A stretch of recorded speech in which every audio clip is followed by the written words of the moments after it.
द्वारा अचानक सुबह 5 बजे जो आपको यहाँ से धरना स्थल से उठा देना, पूरे दिन की जो प्रक्रिया चली, कहीं हल्का सा लाठी बल का जो प्रयोग हुआ, आपको गिरफ्तार करने के बाद जो लोगों में आक्रोश जगा, लोग सड़कों पर उतर आए थे, धरना स्थल पहुंच रहे थे और उन पर हल्का सा बल प्रयोग करना पड़ा। उसको लगा पूरी प्रक्रिया क्या रही है, पूरी इस पर जानकारी दीजिए। सुबह जो प्रशासन द्वारा जो कृत्य किया गया उसका लोकतंत्र में कहीं स्थान नहीं है।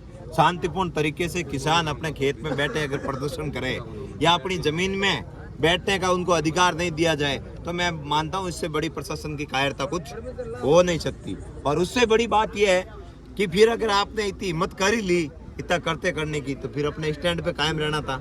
इस तरह की फिर बैकफुट पे आने का काम नहीं करना था। फिर मुझे पुराने मुकदमे नए मुकदमे क्या है, मेरे पास तो कुछ है नहीं ऐसा। आप बना दो, आप बनाने वाले आप हो तो कर लेते कुछ। हमारा उद्देश्य कभी प्रशासन को छेड़ना नहीं था, लेकिन हमें कोई छेड़े तो फिर हम उसको छोड़ते नहीं। हमारा सिस्टम है और हम हमारे सिस्टम से चलते हैं। हमारी नेताजी ने हमें कहा था 14 तारीख को मेरा कार्यक्रम में, हम नेताजी के पास आदेश लेने गए थे। उसके बाद हमने परमिशन के लिए अप्लाई किया। अप्लाई करने के बाद इन्होंने दिन भर गुमराह किया, अभी देते आधे घंटे में देते। भाई ऐसा कौन सा यहाँ मुझे देख रहे हो आपको यहाँ कौन से AK-47 से लेस थे क्या लोग? साधारण लोग बैठे थे जो लोकतांत्रिक व्यवस्था में कभी कुछ भी नहीं किया कि इन्होंने कभी आवाज ही उठाई नहीं। आवाज उठाते तो 17 साल पानी थोड़ी आता। दूसरी फैक्ट्री वालों की हिम्मत है जा के जोधपुर में लपड़े मारते ठोकते पकड़ के। क्या बात कर रहे हो आप? ये लोग सीधे हैं, भोले, और उसका फायदा इन लोगों ने उठाया और 17 साल इन लोगों पे शोषण किया।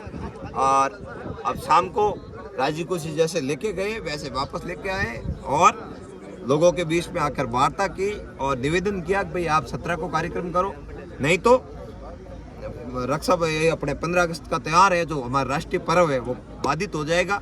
उस सब बातों को मद्देनजर रखते हुए हम लोगों ने निर्णय लिया है कि 17 अगस्त को नेताजी की विशाल रैली का आयोजन किया जाएगा और दूषित पानी से इस एरिया को, इस प्रदेश को जगह जगह पर, चाहे जोधरी हो, लूणी हो, छुकड़ी हो, बांडी हो या फिर मारवाड़ के अंचल में चलने वाली समस्त गंगा की विरल धाराएं जो नदियां हैं, उन नदियों को शुद्ध करने का जो हमारा संकल्प है उसको लेकर मजबूती से लड़ाई लड़ेंगे। डोली का ये आंदोलन अराबा कल्याणपुर के साथ साथ अब पूरे का पूरा प्रदेश का आंदोलन बन गया है। हर प्रदेश का नौजवान आज टकटकी लगाए देख रहा है कि ये आंदोलन अब किस दिशा में जाएगा।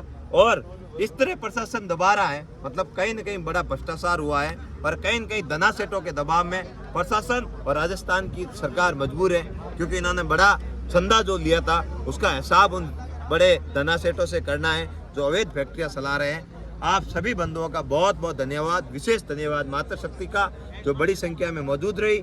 समस्त राष्ट्रीय लोकतांत्रिक पार्टी के कार्यकर्ता, समस्त 36 कौम के लोग सहित आप सभी से निवेदन है कि 17 तारीख को मजबूती से यहाँ जो हनुमान जी की रैली होगी उसमें पधारने की कृपा करें। आप सभी का बहुत बहुत आभार। सर